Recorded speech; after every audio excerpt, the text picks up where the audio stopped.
I am not even sure where to start. I mean, I guess I know where to start. We'll start the first set, but wow, that second set, the ending, the Ruby Waves. I mean, the first set was a fun first set. You know, I'm sure some people like me checked off a few songs they had never seen before. That's all right. You know, it seemed like it was they maybe had done this before, where it's getting toward the end. We're just gonna start checking off some songs. Wasn't like just like token bust outs for the sake of bust outs. Meatstick and Vultures, I'm not sure about. We may have gotten one of them. I don't know, though. Probably not a Vultures.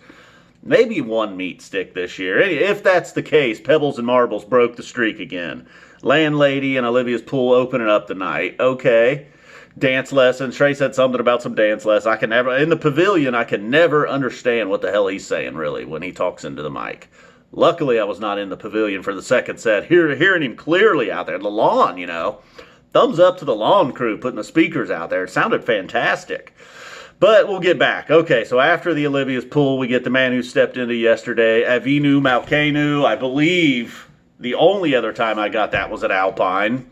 Got it again tonight. You know, I think that was maybe my first Landlady. I think my first Olivia's Pool.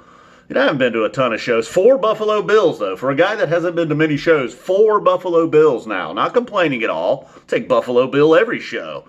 So after the man who steps into yesterday, the Meatstick and Vultures, which we're not sure about, or you're probably sure. I'm not sure if they had played them yet this summer. And Vultures, man. Trey going off on Vultures. During the Vultures, I had a feeling, it's like, all right, we're going to get about to run. Trey is wanting to go hard.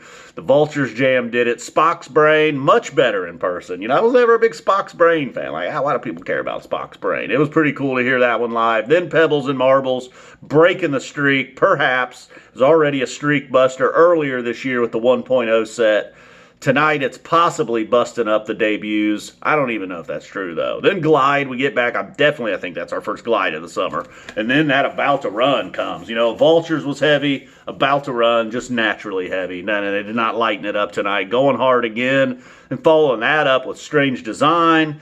Timber coming next. Slight jam in Timber. Well, not really a slight jam in Timber. A Timber jam. I didn't know. My second vacuum solo of the summer. We'll take it with Blossom. And then again tonight. And then Good Times, Bad Times, I suppose, summing up our first set. And if we're going to get a Led Zeppelin cover, I appreciate it coming at the end of the first set, not at the end of the night. We got more Tweez Reprise for the encore. I was a little concerned.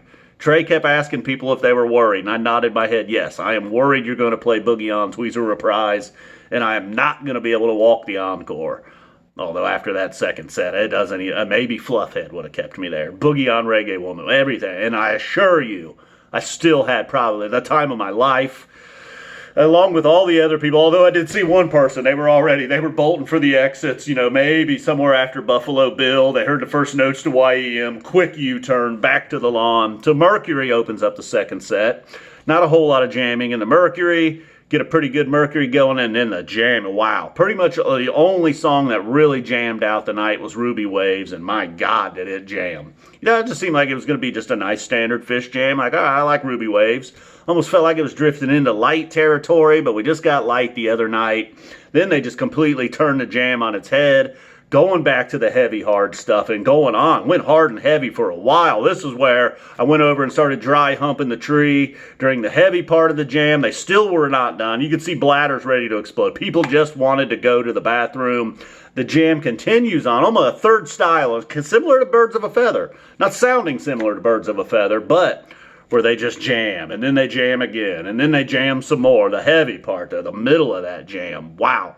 You know, again, it just happened, fresh on the mind, but I think easily my favorite jam of this summer. I mean, my God. And, you know, I haven't been the biggest Ghost of the Forest fan, but About to Run and Ruby Waves, holy shit. Especially after that Ruby Waves. Then we get a twist. People, including myself, making a run for the bathroom during twist. It's a smooth move because some people held out for twist and swept away steep. I think I made the right call. I think I would rather than a twist that wasn't too jammed out. We get swept away and steep. You know, look, not songs you normally want to run to the bathroom, but we were damn near an hour into the second set at this point, just a few songs deep. People had to go at some point. So then we get Death Don't Hurt Very Long. It's like, all right, maybe we're just going to end this, you know, in just regular Phish fashion. Couple rockers here, boom, encore, out of here. No. The craziness was really, it's not just starting, because the craziness started during Ruby Waves, really. That was fucking insane. Trey said fuck a lot tonight. Turns out, too. You know, I love their music. I love everything about the shows, but it turns out one of my favorite things is when Trey says fuck. I think we even got a motherfucking tonight. All kind. I love it. I don't know why. I got some serious LOLs out of Trey, and he turned into Terry Seinfeld at one point. And one guy looked over at me like, what are you laughing about over here, you fucking maniac? But Trey was killing it on the mic, I felt like, during Icculus. At some point, I think he forgot exactly, what do we do here in Icculus? Paige chimes in with some ooze. There was lots of drool involved. Fishman mentioned, you know, that's how you know it's good when Trey is drooling. Got a family drools reference. A lot of drool talk late here in the second set with the Icculus. It goes on and on. We finally get to the point, though. You know, he did, like, it doesn't really fucking... He said, you don't even care what's in the book. You just want to know who wrote the fucking book. And we find out who wrote the book. Then Buffalo Bill, as I mentioned, that fourth Buffalo Bill, we'll take it. And then YEM, I really, you know, that's like with a clock check. I thought, all right, okay, Buffalo Bill's going to end this set. Nah, we're going to get a quick rocker. It was not a quick rocker. It was YEM.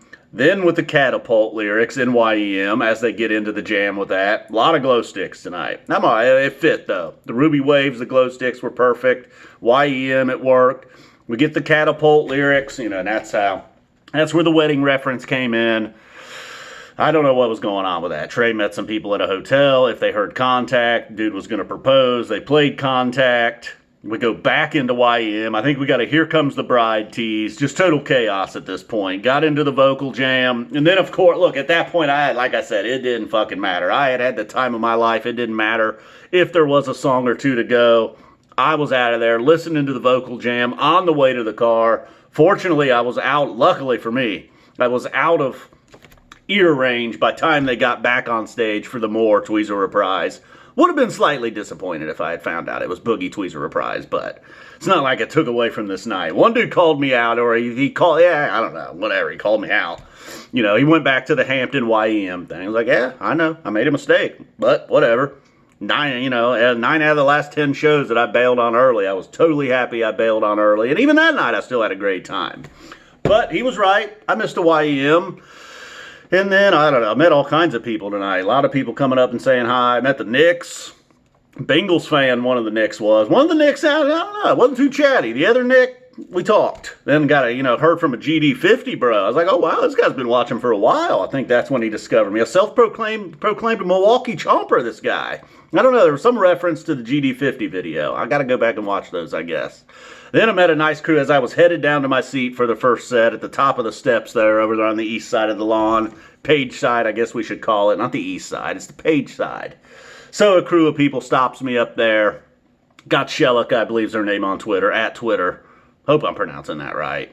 She was throwing a hug. I gave a lot of hugs tonight. One guy got a father and son selfie. Lest you think I do not have a Pepsi and a pretzel for every pregame. I did. Got the Pepsi and the pretzel in the father and son selfie. That was big. Met a Yancey out in the parking lot. Chatted with him for a minute. And like I said, I got the Knicks in there. Several other people. There's a tattooed bro hanging outside the bathroom. The women, I think he was waiting on his woman. He wasn't creeping outside the bathroom. Pretty sure his wife or girlfriend was in the bathroom. Let's hope so anyhow. And then, boom, that was it. I don't know. I'm sure I saw some other people. Thank you for coming up and saying hello. Everything was just, what a perfect show, man. That was great. Some stuff I had never heard before. Some stuff I really like. Zeppelin cover in there. That was great. I don't know. I do not know. I cannot wait to hear this again. That Ruby Waves was something else. Well, that does it for the summer. Now we got a little bit of a break before Dick's. Whew. Need a big exhale after that one. Thanks to everybody for tuning in this summer, checking out the recaps, and we will be back here for Dick's. Unfortunately, no whiteboard on the road. Can't do a whiteboard on the road. Got a couple of requests for a whiteboard tonight, but no whiteboard. Ruby Waves should have got its own whiteboard. Lots of circles and red marks for sure. All right, I'm rambling here because I feel like there's something forgetting that was worth. Did I say Terry Seinfeld? I think I said Terry Seinfeld. Talked about dry humping the tree. That tree's amazing, and that's one of the best trees in Phish. I don't know. I don't know. All right, I'm done. I keep saying I don't know, so that's it. Boom! That was the shit.